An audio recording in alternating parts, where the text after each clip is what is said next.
Okay, let's talk about Tragic Tuesday. So let's go ahead and start with a day in the life of an amputee. The one and only Tina D. Well, it all started in probably about, I'd say, June of 2020. I was having neuropathy problems. Me and Kiki were playing, cooking cupcakes. Little boy said his mother had a seizure. I ran my fat ass down the stairs, got to the bottom, snap, crackle, pop. Got up, didn't think nothing of it, didn't know it was broken, didn't feel nothing. Went about my business, and as the days went by, it got bigger and bigger and bigger like a football. Went to the doctor, he said, oh no, it's just smoking cigarettes. You get old, the blood goes down, it has problems going back up because of the smoking. Get a compression sock, so I did. Got a compression sock, didn't think nothing of it. Kept going, and then all of a sudden, and by the way, everybody on here, keep all your privacy to your privacy, all your medical records. Don't let nobody know where you go. Don't even let it slip in conversation, because in a roundabout way, this is how it all became the problem it became. Because unlike other people, like when you call people's, what do you say, landlords and schools and shit, they just blow it off. But when you call a doctor's office, they take that shit serious. Because people could die. And these people are calling left and right saying I'm giving these narcotics to little kids and I'm doing all these different things. Well, you know what? Doctor called me in his office. Brought the police in there. They broke the HIPAA law. I said, I'm not going here no more. I can't trust you. And I went there for 10 years. And I went there month after month. They just kept saying there's a smoking problem. Quit smoking to go away. My arch collapsed. Long story short, time I found a new doctor who would take my insurance, I went in for a checkup. February 19th, turned around my birthday. I turned 51. Everything was cool. Didn't think nothing of it. It was a little bit swollen. The arch collapsed. Pump the brakes. I gotta go back. When the arch collapsed, they sent me to a leg doctor there, who did an x-ray, who said I had Charcot. If none of y'all know what that means, Charcot means you have neuropathy. In fact, that the nerves are shut off so you don't feel a break. So therefore, it was not taken care of properly. So the bones mangled, mashed, smashed together, and disintegrated within the foot. So they put a boot on it. I was going back and forth to AGP's house with the grandkids, Albert, doing all kinds of stuff with the boot on. Swelling went down. I thought nothing of it. Time I found a new doctor. It took me almost a year. Went for the new checkup. He said, did you drive here? I said, yes, sir. He said, who came with you? I said, my dad. He said, go get your dad and come back in here. So I went out there and I said, Dad, come on, the doctor wants to talk to you. He said, I need you to get back in the car and I need you to drive to the hospital right now. I said, for what? He said, I have to amputate your leg. Now, think about it like this, you guys. Here's somebody who's a go-getter, always outside, running around, doing shit, yelling, screaming, arguing, fighting, whatever it is I'm doing. And all of a sudden, I'm going to be in a hospital bed with no leg. Back in the day, when you said no leg, that meant your leg was gone. So that's what I thought. Needless to say, I just knew I had to eat it. I had to swallow it. So my dad came in there and I said, you ready? He said, what's going on? I said, they're going to amputate my leg. He said, are you shitting me? I said, no. He said, when? I said, now. So we drove to the hospital, got my relatives together. They came in there, they said, all your organs are shutting down. They put an IV in, tried to give a bunch of medicine to try to see if they could stop it, the infection. But it was gone, and they had to amputate my leg. So my last day walking on my leg, I walked my big ass downstairs, got on this bed, didn't think nothing of it, woke up, and everybody's boo-hoo crying over me, and I said, Lieutenant Dan, reporting to duty. And I looked, and really, I didn't really lose a lot of leg. I really didn't. You wouldn't think that, though. However, when you lose your foot is what, your feet balance you. And just think about it like this. You have no foot. What's going to balance you? Nothing. And here I'm a big bitch, too. I'm fat. And some guy came in and he said, hey, how you doing? I said, all right. He said, I can hear you down the hall. I said, yeah, what do you got for me? He said, I'm going to give you a new leg. I said, when? He said, well, it's going to take about a year. I said, oh, no, you're going to have to do better than that. Me and him became friends. And I had to learn how to live with one leg.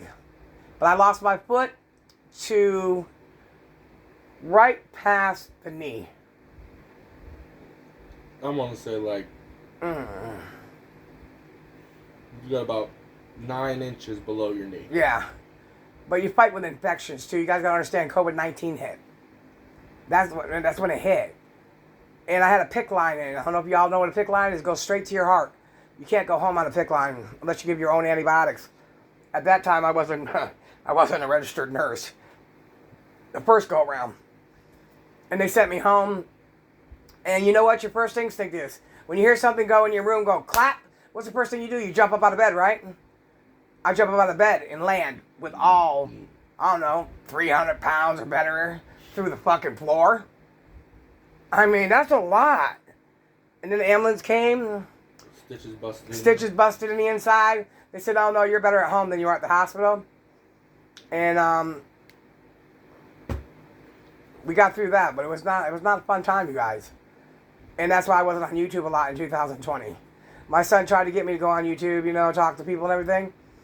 It wasn't because I was humiliated. It wasn't because I was embarrassed. It was I was trying to figure out, how do I do this? How do I start walking again? How do I drive a car? Or how do I get in the car? You guys don't understand. They had to push me. And it seemed like I was an elephant. And I was like in a circus. And all these people had to come and lift me up and try to get my big ass up a porch that didn't even have a wheelchair ramp on it. And so, and I wasn't trying to lose no weight neither. So I got to tell you, at that present time, I probably packed on a good 75 pounds easy. Absolutely. You know, you got to wipe your ass different. You got to do things totally different. And YouTube was already giving me a hard way to go with the little bit of shit that I was already going through. And I damn sure wasn't going to give him anything else to talk about. So I decided to talk to the man who made my leg, and he said, I'm not going to lie to you, Mrs. Daniels, it's going to take about a year. I said, no way. He said, I'm going to need you to go to rehabilitation, you know, the outpatient program. They're going to teach you how to do all this. I said, no. You just give me that leg and I'll walk. It's not that easy, you guys. Oh, my gosh. Albert and my dad, they used to have to bang it, try to get it in the hole. My dad cut a hole in the leg so he could see where the screw was going in. It was a terrible experience. And, you know, we can go on and on and on about it, but the long story short, the whole situation is, you can get through anything. But I'll tell you one thing that's going to drive you crazy, is when you're sleeping and your foot's itching and there's no foot there. And if you don't got a good mind, that shit could run you crazy. Or your foot's on fire, there's no foot there. Or it burns, there's no foot there. So I don't think that everybody's made this way. I think that unfortunately certain people can deal with it and certain people can't. And lucky for me, I was able to deal with it. It wasn't easy, and it's not easy every day. But it's not that hard either. It's not that hard because you have to do it. What can I do? I mean, I fell. I ended up shitting my pants a few times. I pissed my pants a few times. And pretty soon you just learn how to deal with it. We fought infection, we fought wound closing, we fought everything. My dog saved my life because that same year in June, my sister went back home to her family. She no longer could help. My son was 16 years old. He didn't know what the hell he was supposed to do. My poor dad. Oh man, I don't even know how he did it. He was dying internally and just held on for me to start walking him before he finally said it was his turn to be sick. And unfortunately, I was able to walk again and live a normal life, and my dad wasn't able to do that. But he did let me get on my 2 feet before he went down for the count. So you guys, on this journey here, if you could teach somebody something, please do it. I don't give a shit how you say it. Say it the way it works for you. And all the little jokes they say, oh, you're a pirate. Who gives a shit? We all know I ain't no fat-ass pirate, and I'm not on no damn ship. But you can take anything and you can make fun of it. And you can make jokes out of it if it's better for you mentally. And a lot of people are like, oh yeah, her son makes shits in a bucket, throws it out the window, if that's what you think. Hey, whatever works. I mean, I don't care as long as the shit got the hell out of my room. I don't care if it went out the window. I mean, I don't care if the dog brought it out. I don't care. Because that's the problem on YouTube. Instead of having channels to teach things, when I first came out here, it was about standing up for yourself. And no matter what your money value was in life, you still had worth to yourself to stand up for what you thought.